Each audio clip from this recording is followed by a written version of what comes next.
Bapak Ibu rahimakumullah, tema kajian kita pada pagi hari ini yaitu fikih kurban dan pengalihan dam ke tanah air.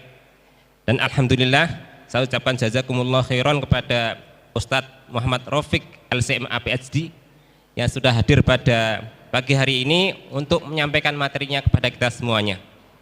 Kepada Ustadz Muhammad Rafiq Mudzakkir LCMA PhD, kami persilakan. Assalamualaikum warahmatullahi wabarakatuh. Ibu-ibu, bapak, kaum muslimin dan muslimat, jamaah kopi ngaji yang Allah muliakan, mudah-mudahan sudah minum kopi atau teh, sehingga pagi hari ini kita memulai pengajian dalam keadaan segar, dikelilingi pemandangan-pemandangan yang hijau dan menyegarkan. Nah, mudah-mudahan Allah berkahi selalu forum pengajian ini. Berkahi itu artinya Allah berikan kebaikan terus-menerus yang bertambah dan bertumbuh. Amin ya rabbal alamin. Bapak Ibu sekalian yang Allah muliakan, ada yang ingat sekarang tanggal berapa Zulqa'dah? Tanggal 28 atau 29? Tanggal 29. Dan insya Allah bulan Zulqa'dah akan berakhir dalam waktu dekat. Bulan Zulqa'dah akan berakhir besok. Dengan demikian berarti usia bulan Zulqa'dah adalah 30 hari digenapkan. 1 Zulhijjah berarti akan datang, akan kita masuki pada hari Senin, atau kalau kita menggunakan bahasa fikih 1 Zulhijjah akan datang pada hari Ahad di waktu maghrib. Ahad di waktu maghrib, sehingga keutamaan beribadah di 10 hari pertama bulan Zulhijjah itu sudah dimulai sejak Ahad maghrib. Nah, barangkali ada membahasnya sendiri atau sudah disampaikan, sudah dikumpas tuntas oleh Ustadz Syakir tentang amalan-amalan sunnah di bulan Zulhijjah. Nah, salah satu ibadah, bahkan bisa disebut sebagai barangkali ibadah terbesar dalam syariat Islam, adalah ibadah haji. Ibadah haji yang di dalamnya terkumpul aspek fisik, karena ibadah haji itu membutuhkan kekuatan fisik. Kemudian aspek malia, kehartabendaan, jadi kita harus punya kemampuan finansial untuk bisa berangkat haji. Dan di dalamnya ada ibadah mahdhah. Satu lagi sebenarnya yang juga jarang disebut. Jadi selain yang 3 awal tadi, ibadah haji itu ada aspek jasadiyah, maliyah, kemudian ruhiyah. Yang keempat, ibadah haji itu juga mencakup aspek ijtimaiyah. Ibadah haji itu memiliki dimensi sosial yang dapat kita saksikan sebelum ibadah haji, ketika ibadah haji, dan sesudah ibadah haji berlangsung. Sebelum ibadah haji kita sudah latihan manasik haji, sudah kenalan sama anggota KBIH seBantul, misalnya KBIH Aisyah Bantul. Jadi Bantul Mas Sleman itu ya? Maaf, salah sebut kali ini. Jadi kita sudah bersilaturahmi dengan jamaah haji dari Sleman Raya ini, dari Brebah, dari Cangkringan, punya teman kita.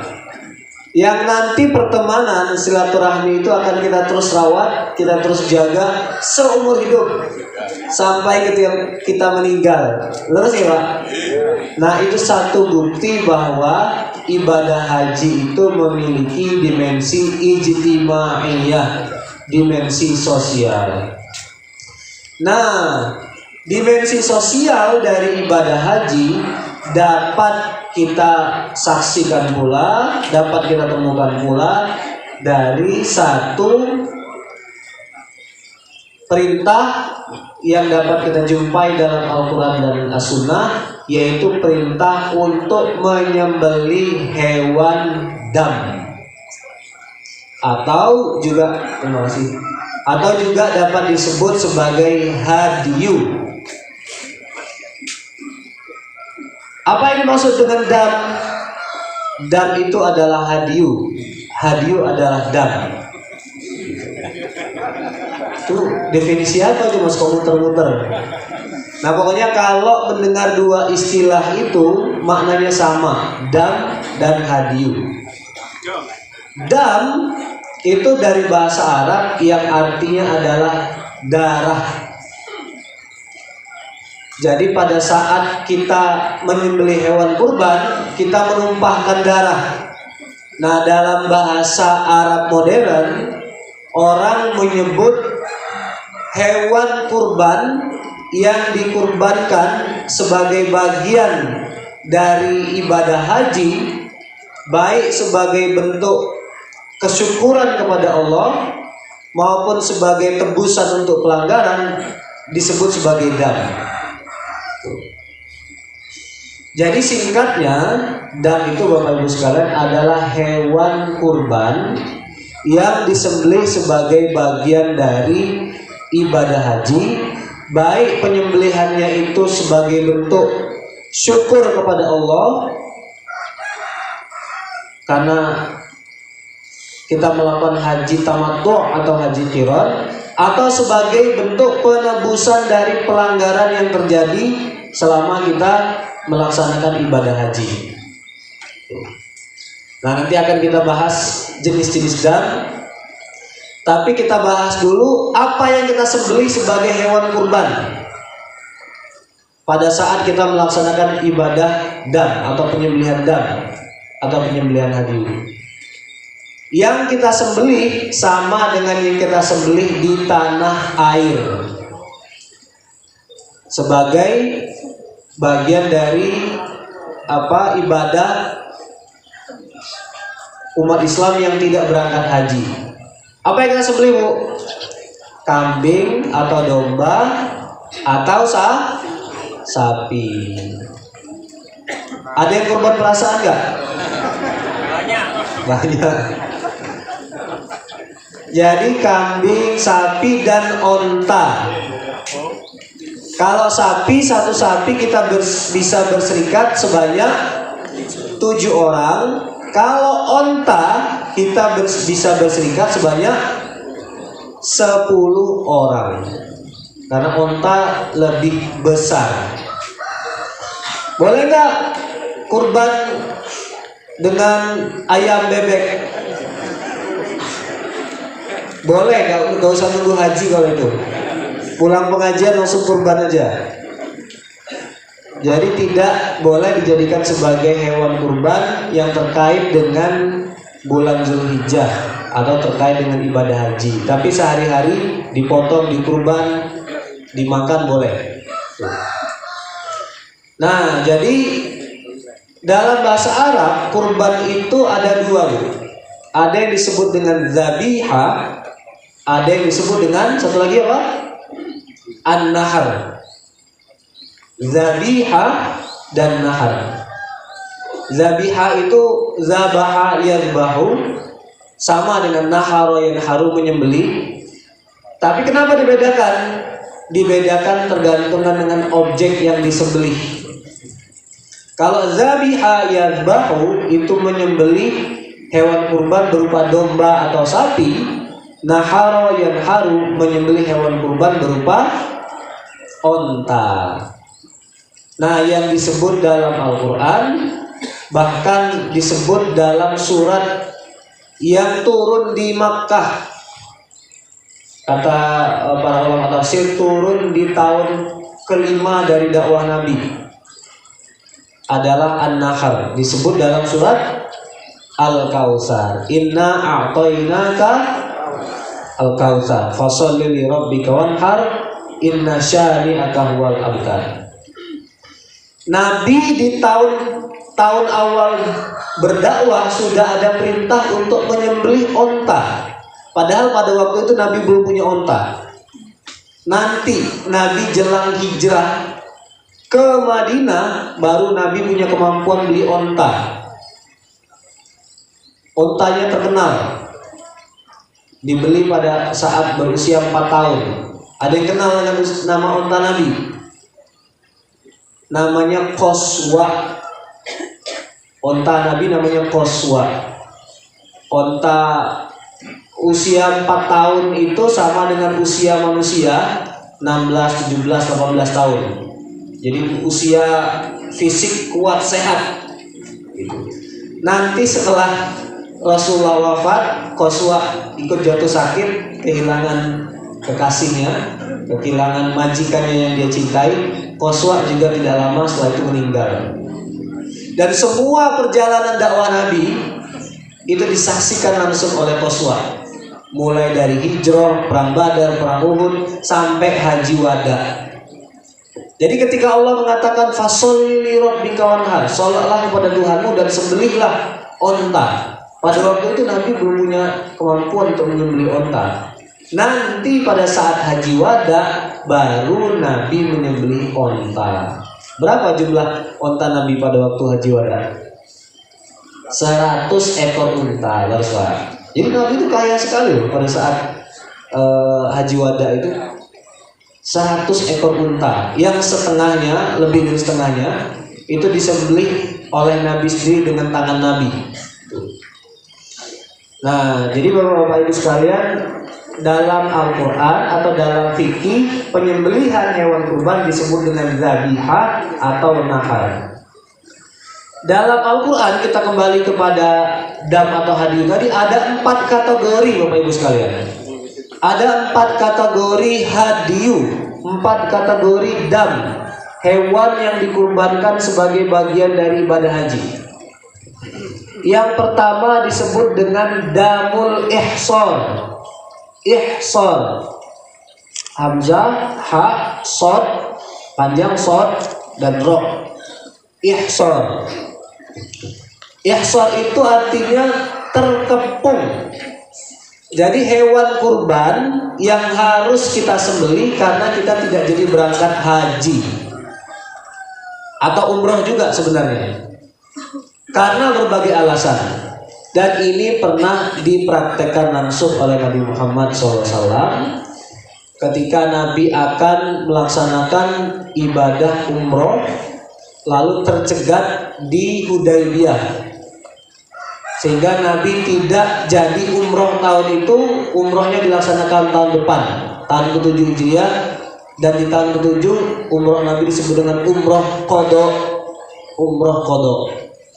Nah, karena sudah berniat umroh, sudah berangkat setengah jalan tapi tidak jadi, itu diwajibkan menyembelih dam yang tadi disebut dengan dam ihsar.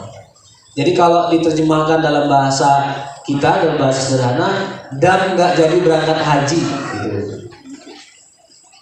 Misalnya ada yang sudah sampai bandara, kok tiba-tiba gula darahnya naik gitu kan, panik, kata dokternya nggak jadi berangkat. Nah, itu berarti dia wajib bayar dam. Itu disebut dalam Al-Quran surat Al-Baqarah ayat 196. Dan tolong dicatat baik-baik, ayat ini nanti akan kita pakai sebagai dalil untuk 2 jenis dam yang lain.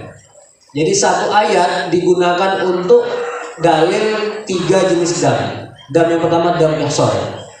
Nah, untuk dam ihsar ini Allah Subhanahu wa taala berfirman, a'udzubillahi minasyaitonir rajim, wa atimul hajja wal umrata lillah fa in uhsirtum famastaysara minal hadi. Sempurnakanlah haji dan umrohmu karena Allah. Fa in uhsirtum, kalau kamu terhalang maka sembelihlah hadiyu yang mudah kamu dapatkan. Famastaysara minal hadi. Jadi itu kategori pertama. Kategori kedua disebut dengan dam fidyah. Dam fidyah atau juga disebut sebagai dam isaah atau juga disebut dengan dam jabron. Tapi biar gak kebanyakan istilah-istilah Arab, satu aja ya, dam fidyah aja. Dam fidyah ini dam yang kita lakukan, penyembelihan hewan kurban karena kita melakukan larangan ihram. Misalnya memotong kuku, memotong rambut sebelum waktunya, atau kita meninggalkan wajib haji, nggak sempat tawaf ifadah misalnya. Kalau orang nggak sempat wukuf gimana Ustaz? Boleh nggak dengan membayar dam? Boleh nggak Pak? Fala hajjalahu. Orang yang haji tapi tidak wukuf sama dengan tidak berhaji. Karena al-hajju Arafah. Rukun dari ibadah haji adalah wukuf di Arafah yang dilakukan pada tanggal 9 Zulhijjah setelah zuhur. Jadi kalau Arafah nggak bisa diganti dengan dam. Kalau yang lain-lain kita melakukan larangan ihram, penebusannya dengan menyembelih hewan dam. Nah, sehingga dam fidyah tadi juga bisa disebut sebagai dam penebusan karena kita melakukan larangan ihram. Yang ketiga, kategori ketiga dari dam adalah dam tamattu' atau dam qiran. Tamattu' atau qiran. Apa itu tamattu'? Siapa yang sudah pernah haji? Nah, ini mengingat memori berhaji. Insya Allah semuanya yang berhaji tamattu' ya Pak ya. Tamattu' itu orang melaksanakan ibadah haji tetapi didahului dengan umroh. Jadi orang umroh dulu, jamaah haji yang berumroh dulu, kemudian setelah itu memulai ibadah hajinya. Ada yang sempat melakukan tarwiyah tanggal 8, ada yang karena kesulitan teknis dan lain-lain karena tarwiyah harus tinggal di Mina, langsung tanggal 9-nya wukuf di Arafah. Itu. Jadi itu tamattu dan haji tamattu, haji yang didahului oleh umroh terlebih dahulu, kemudian dilanjutkan dengan haji. Haji qiran, gimana haji qiran? Ini bukan pelawak Sri Mulan haji qiran ini. Mungkin beliau sudah haji juga itu. Haji qiran adalah orang yang berhaji dengan menggabungkan niat umroh dan haji menjadi satu. Nah, ada jenis haji ketiga yaitu haji ifrad. Orang yang haji saja, nggak ada umrohnya sama sekali. Nah, haji ifrad tidak wajib menyembelih hewan dam. Haji ifrad sekali lagi tidak wajib menyembelih hewan dam. Yang wajib menyembelih hewan dam adalah haji tamattu yang didahului umroh dilanjutkan dengan haji, dan haji qiran di mana niat haji dan umroh digabungkan jadi satu. Tapi catatannya Bapak Ibu sekalian, orang yang menyembelih dam untuk haji tamattu dan haji qiran itu menyembelih damnya bukan karena pelanggaran, tapi sebagai bagian dari ibadah haji itu sendiri. Gitu. Jadi sebagai bentuk syukur kepada Allah Subhanahu wa Ta'ala.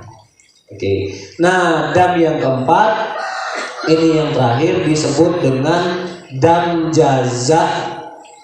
Dam jaza yang artinya adalah dam yang dibayarkan sebagai denda karena kita berburu. Karena kita berburu. Ini ada satu ayat khusus yang menyebutkan larangan ini, surat Al-Maidah ayat 95 di mana Allah Subhanahu wa taala berfirman, "Ya ayyuhalladzina amanu la taqtulus shayda wa antum hurum." Wahai orang-orang yang beriman, janganlah kamu membunuh as-shayd, hewan buruan padahal kamu sedang berihram. Wa man qatalahu muta'ammidan fajazaohu mithlu ma qatala minan na'am. Jadi barang siapa di antara kamu membunuhnya dengan sengaja, membunuh hewan buruan lain dengan sengaja, dendanya ialah menggantinya dengan hewan ternak yang sepadan dengan hewan buruan yang dibunuhnya.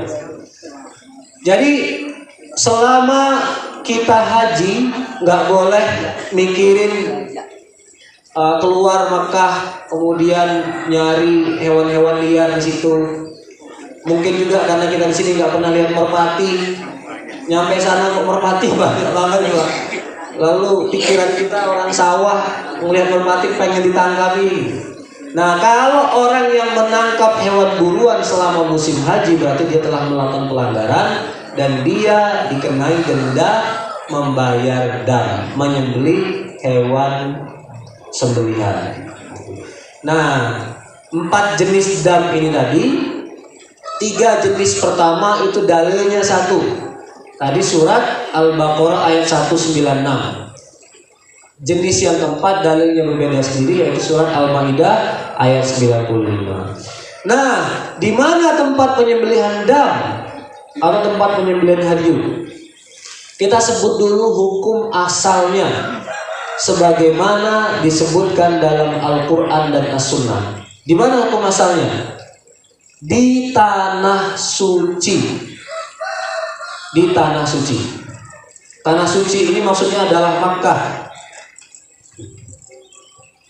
Madinah juga tanah suci, tapi nggak boleh membeli dam di Madinah, hanya di Makkah menurut hukum asalnya.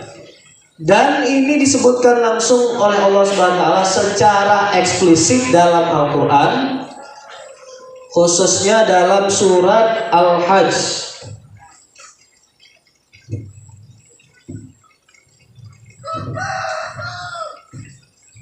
Surat Al-Hajj ayat ke-33 dan juga surat Al-Maidah ayat 95. Dalam surat Al-Hajj ayat 33 Allah berfirman, lakum fiha manafi'u ila ajalin musamma summa mahilluha ila baitil atiq. Di dalam hewan kurban itu ada manfaat untuk kamu sekalian. Dan kemudian setelah itu tempatnya adalah Baitul Atiq. Ini nama lain dari Ka'bah, itu adalah rumah yang kuno. Atiq itu adalah kuno karena dibangun oleh Nabi Ibrahim yang usianya berarti sudah minimal 4000 tahun Ka'bah itu. Jadi silakan manfaatkan hewan-hewan kurban kamu di kampung asal masing-masing, dan tempatnya setelah itu adalah Baitul Atiq. Nah, jadi Bapak Ibu sekalian, orang-orang berhaji di zaman dulu itu datang dengan membawa hewan kurbannya sendiri-sendiri. Kayak Nabi datang dari Madinah itu dengan menggiring onta dari Madinah menuju Makkah. Nah, sepanjang masih ada di kampung halaman, sepanjang belum berangkat haji, manfaatkan aja hewan kurban itu. Untuk apa? Macam-macam, diperah susunya, dinaikin sebagai alat transportasi. Dan di dalam ayat ke-95 ada satu kalimat yang menunjukkan bahwa dam itu juga tempatnya adalah tanah suci. Hadiyan balighul Ka'bah. Jadi hadian sebagai hadyu yang sampai balighul Ka'bah, sampai kepada Ka'bah. Jadi hukum asalnya adalah menurut Al-Quran itu tanah suci. Nah, kemudian Majelis Tarjih Muhammadiyah dan saya kira institusi fatwa yang lainnya dalam beberapa tahun terakhir dihadapkan kepada pertanyaan dari masyarakat. Bagaimana kalau penyembelihan dam atau hadyu itu kita lakukan di luar tanah suci, dilakukan di Indonesia? Pertanyaan ini tidak terfikir 10 tahun yang lalu, 20 tahun yang lalu, Bapak Ibu sekalian. Majelis Tarjih baru membahas ini kira-kira 4 tahun yang lalu, dan terus membahasnya sampai dapat diambil satu kesimpulan, kesepakatan di bulan Ramadan yang lalu, Ramadan 1447 Hijriah atau Maret 2026 Masehi. Ijtihad Muhammadiyah bahwa pengalihan penyembelihan dam dari tanah suci ke tanah air yang tidak suci, kan? Itu hukumnya boleh. Nah, apa landasannya, apa dalilnya? Dalilnya bisa digali dengan dua pendekatan. Pertama, pendekatan empirik dulu, atau kalau dalam istilah manhaj tarjih, istilah teknis, pendekatan burhani, data-data lapangan, masalah yang terjadi apa. Itu pendekatan pertama. Yang kedua, dalilnya digali dari pendekatan bayani, pemahaman terhadap Al-Quran dan As-Sunnah. Kedua-duanya saling terkait, nggak bisa dipisahkan. Pemahaman kita terhadap Al-Quran dan Sunnah itu didapatkan berdasarkan pemahaman kita terhadap masalah yang terjadi, terhadap realitas. Dan pemahaman realitas harus tetap dipandu oleh pemahaman terhadap Al-Quran dan Sunnah. Nah, sekarang kita jabarkan satu persatu. Dimulai dari yang pertama, dari pendekatan pemahaman terhadap realitas atau masalah empirik. Apa sebenarnya yang terjadi? Kenapa 4 tahun terakhir orang terus-menerus bertanya tentang ini? Majelis Tarjih tidak berniat merubah fatwa. Tahun 2014 sudah ada putusan Majelis Tarjih dan sudah dimuat di HPT Jilid 3 bahwa tempat penyembelihan dam adalah tanah suci. Tetapi 4 tahun terakhir banyak yang bertanya, dimulai dari KBIH Bantul, kemudian LPHU, Lembaga Pengembangan Haji dan Umroh. Ini pengembangan Pak ya? Atau pembinaan ya? PP Muhammadiyah, kemudian Menteri Haji dan Umroh, sebelum jadi Menteri, Dirjen Haji dan Umroh, Ketua PP Muhammadiyah yang menangani bidang ekonomi, Pak Profesor Muhajir, Forum Pleno PP Muhammadiyah memanggil Majelis Tarjih. Bagaimana istiadat Majelis Tarjih? Kita terus mengkaji itu, terus-menerus ditanyakan. Kenapa? Karena ada masalah di lapangan. Dan masalahnya apa? Masalah pertama kita sebut sebagai masalah lingkungan hidup, yang disebabkan karena bertambahnya jumlah jamaah haji dan pelaksanaan penyembelihan dam yang tidak dilakukan secara profesional oleh sebagian besar jamaah haji. Bapak Ibu tahu nggak angka jumlah jamaah haji tahun lalu? 2 miliar umat Islam sedunia. Berapa jumlah jamaah haji yang tahun lalu? 1,6 juta manusia berangkat haji tahun lalu, berkumpul di satu kota di tanah suci bernama Makkah Al-Mukarramah pada saat yang bersamaan. Dan mayoritas jamaah haji itu melaksanakan haji jenis tamattu. Berarti mayoritas jamaah haji itu membutuhkan hewan kurban. Belum lagi kalau mereka melakukan isa'ah tadi. Ada yang lupa tawaf wada dan lain-lain. Bukan tawaf ifadah, ya termasuk juga tawaf wada. Mereka juga harus menyembelih dam juga. Jadi kebutuhan terhadap damnya sangat tinggi. Bayangkan pada 4 hari yang sama bersamaan, tanggal 10 hari Nahar, 10 Zulhijjah, hari Tasyrik 11, 12, 13, ada kurang lebih 1 juta hewan kurban yang dipotong secara bersamaan. Itu membayangkannya, kalau saya nggak bayang ya.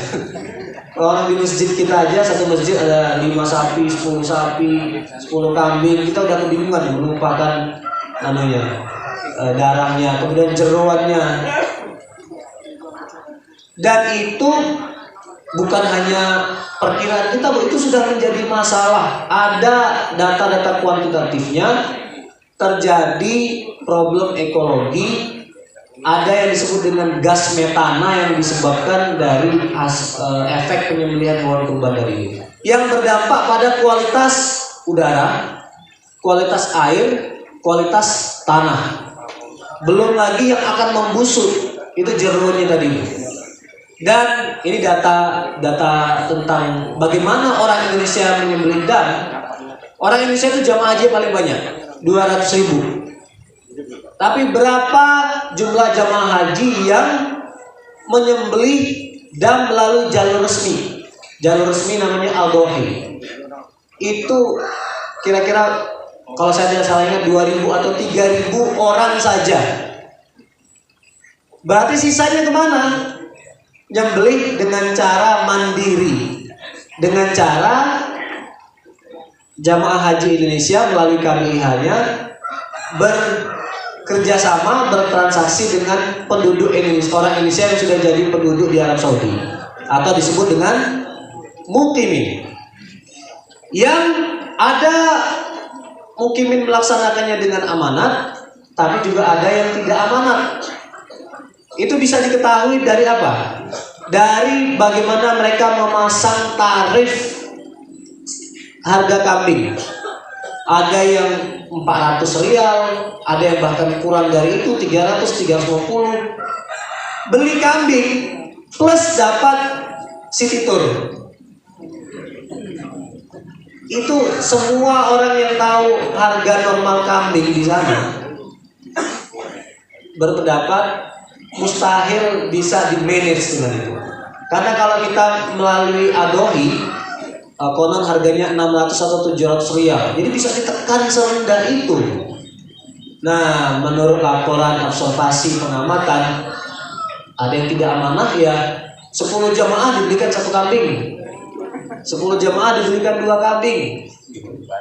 Dan tadi itu nyembelihnya sembarangan. Dan ketika nyembelihnya sembarangan jadi problem ekonomi.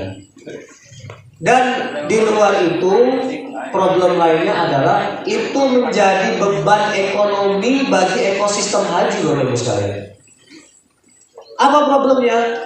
Kambing-kambing yang kita sembelih selama ibadah haji di tanah suci itu adalah kambing-kambing impor yang sayang sekali manfaat ekonominya tidak didapatkan umat Islam. Padahal tadi kan ayat Al-Qur'annya lakum fiha manafi'. Kurban-kurban itu manfaatnya untuk kamu lakum. Tapi kenyataannya yang mensuplai hewan-hewan kurban itu adalah negara-negara non-muslim. Dari mana? Dari Australia, dari Brazil.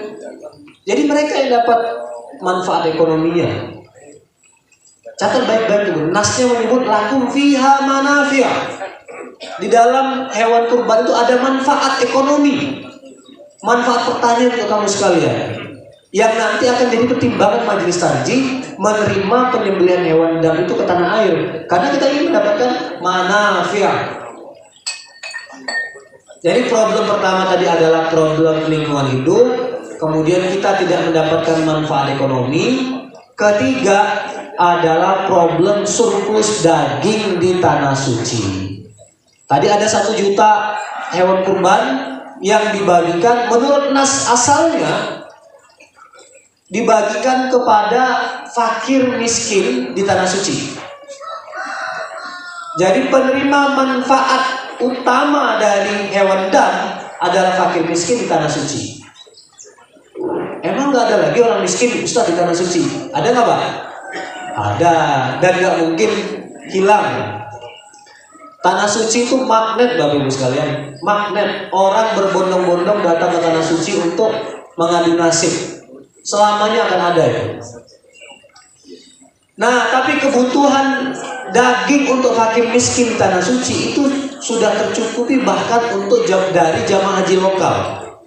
Orang Saudi aja kalau membeli kambing di Makkah sudah cukup itu untuk fakir miskin di tanah suci. Sisanya kemana? Sisanya distribusikan keluar. Dengan cara apa? Dengan cara dikalengkan. Yang proses pengalengan ini berbiaya tinggi.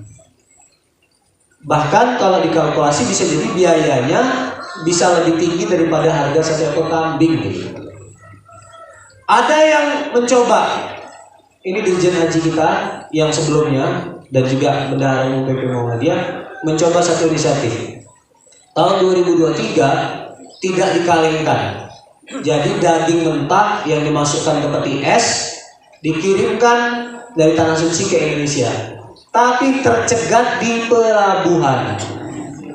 Jadi semua ijtihad, semua upaya untuk mendapatkan daging dalam bentuk segar dan mencukupi kebutuhan fakir miskin Indonesia sudah dilakukan.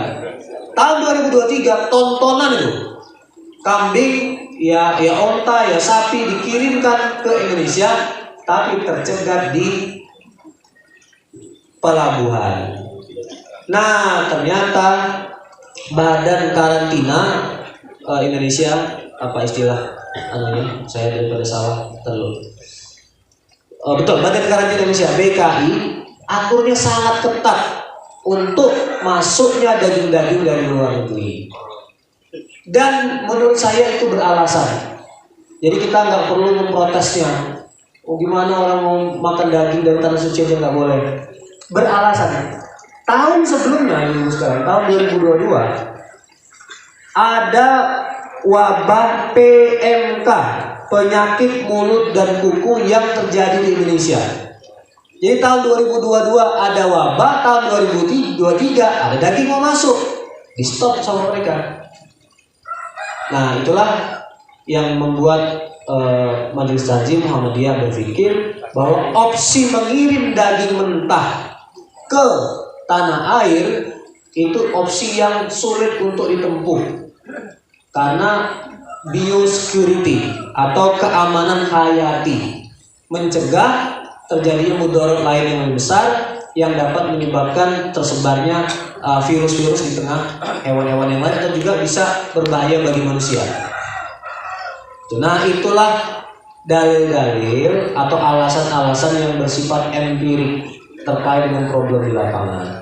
Selanjutnya, dan ini bagian terakhir, silakan selain kita lanjutkan dengan tanya, karena saya yakin pasti ada pertanyaan dari Bapak Ibu sekalian terkait dengan bagaimana kita memahami dalil-dalilnya.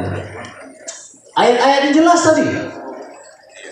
Surat Al-Hajj ayat 33. Kemudian ada juga di surat Al-Maidah tadi. Bagaimana kita memahaminya? Nah, Bapak Ibu sekalian, kita harus paham dulu bahwa hukum itu ada dua kategori. Ada hukum yang bersifat ta'abbudi, ada hukum yang bersifat ta'aqquli. Gak apa-apa ya mendengar istilah Arab. Kalau yang bawa pulpen dicatat, yang bawa HP dicatat. Jadi ada hukum yang bersifat ta'abbudi, ada yang bersifat ta'aqquli. Hukum yang bersifat ta'abbudi artinya hukum yang kita tidak tahu alasan rasional di balik hukum itu. Jadi kita harus melaksanakan hukum itu sebagaimana diperintahkan. Nggak perlu dirasionalisasi. Kenapa kita sholat subuh 2 rakaat? Oh, bisa nggak kita rubah sholat subuh jadi 4 rakaat? Saya seger, Ustaz. Saya mau sekalian berkeringat gitu biar dilanjutkan dengan senam. Saya mau tambah 4 rakaat. Boleh nggak? Nggak boleh, karena itu termasuk kategori ta'abbudi. Nah, ta'aqquli sesuatu atau hukum yang kita tahu alasan dibalik hukum itu apa. Contohnya apa? Ini contoh yang sangat dekat dengan kita. Nabi itu mencontohkan, bahkan memerintahkan memulai puasa dengan melihat hilal. Lihatlah, bahkan perintah kan, fi'lul amri, sumu liru'yati. Atau hadis lain mengatakan la tuftiru, janganlah berbuka sampai kamu melihat hilal. Tapi bagi pemahaman Muhammadiyah dan banyak umat Islam yang lain, organisasi Islam yang lain, melihat itu hukum yang bersifat ta'aqquli, bisa dirasionalisasi. Yang ibadah bukan melihatnya, tapi yang ibadah adalah puasanya. Sehingga melihat itu bisa tergantikan dengan wasilah atau alat yang lain, yaitu dengan ilmu hisab. Sama dengan bagaimana cara kita mengetahui waktu sholat. Nabi melihat gerak matahari atau bayangan. manusia yang terpengaruh oleh gerak matahari. Sekarang kita nggak perlu lagi lihat gerak matahari. Sekarang kita melihat HP, mendengar azan di masjid. Nah, ayat-ayat yang terkait dengan penyembelihan hewan dam itu bersifat ta'aqquli atau bersifat, maaf istilah teknis lagi dalam bahasa Arab, mu'allal. Ayat-ayat yang dibaliknya ada illahnya, ada sebabnya, ada tujuannya. Apa tujuan dari penyembelihan hewan kurban, hewan dam atau hadiah di tanah suci? Tujuannya disebutkan langsung dalam Al-Quran. Disebutkan tadi dalam surat Al-Hajj ayat 28. Liyashhadu manafi'a lahum wa yadhkuru smallahi fi ayyamin ma'lumat 'ala ma razaqahum min bahimatil an'am. Ini fakulu minha wa at'imul ba'isal faqir. Kenapa disembelih tanah suci? Karena dua hal. Satu, supaya bisa kamu jadikan sebagai bahan makanan selama ibadah haji.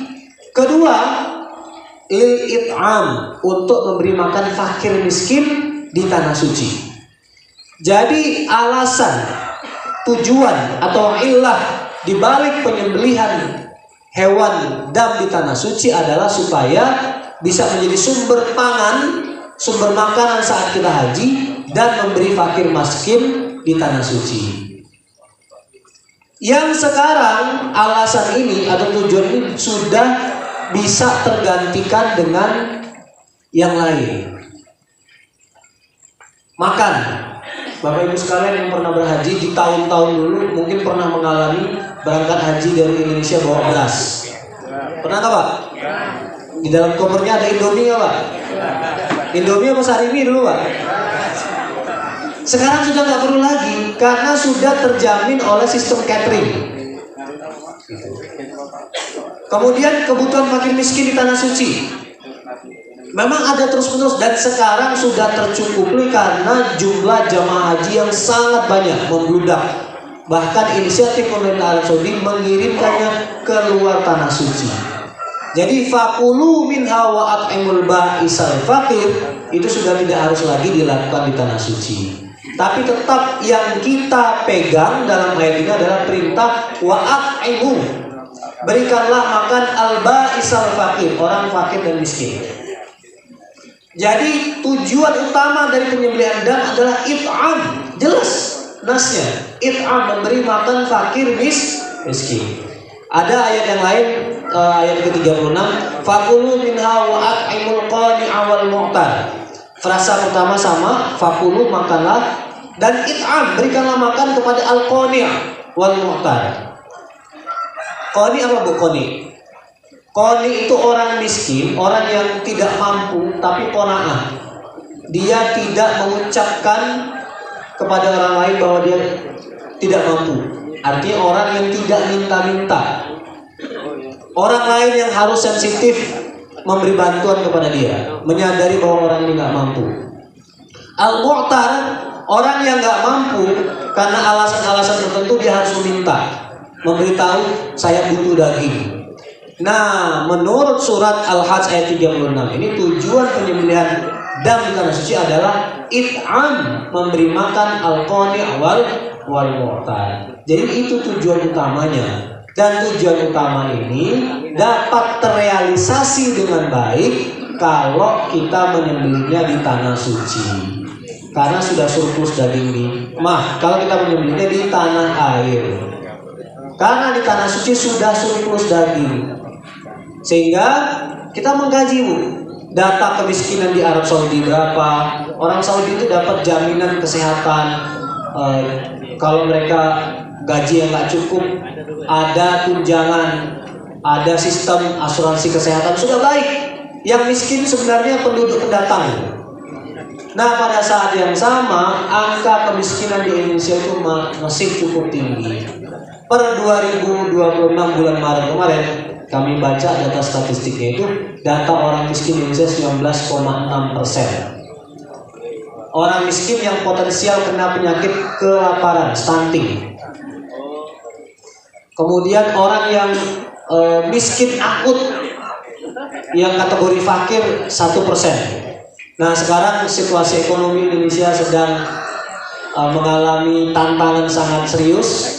Dolar sampai kepada puncak tertingginya. Berapa Pak harga dolar sekarang Pak?